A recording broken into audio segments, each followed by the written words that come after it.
Brexit cannot be a success if the EU is to thrive, an expert has claimed as Brussels warned Britain must suffer a knockout blow. Negotiations have reached breaking point as Prime Minister Boris Johnson and EU negotiator Michel Barnier fail to make progress. Mr. Barnier has agreed this week to put everything on the table and intensify talks as he looks to secure a deal with the UK.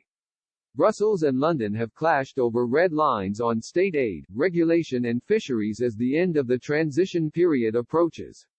A researcher at the Wilfred Martin Centre, the official think tank of the European People's Party, claimed in 2019 that Brussels needed to ensure the UK suffered a knockout blow in order to protect the bloc. Owen Drea said in an article for the Irish Times that the EU is threatened by the potential of the UK being a success after leaving.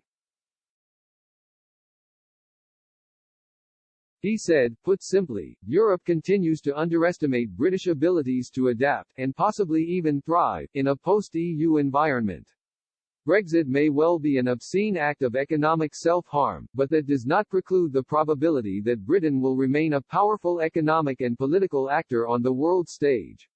In doing so, Britain will be a most serious competitor for Europe irrespective of what kind of Brexit actually occurs. Mr. Drea argued that the US and UK have succeeded in shaping the framework of modern, capitalist, democratic societies, giving them an advantage over EU nations. He continued, and therein lies the real worry for the EU. Brexit Britain's quest for a global niche is achievable, probably likely, if adopted in a collaborative framework with the US, China and India. That does not mean that Brexit, of whatever shade, will not have huge negative impacts on Britain, that much is obvious. But what Europe has failed to understand is that Brexit Britain doesn't want to reorient British business to compete with the EU as an offshore raider. Rather, it seeks to double down on globalization and reinforce Britain's role as a location for global business.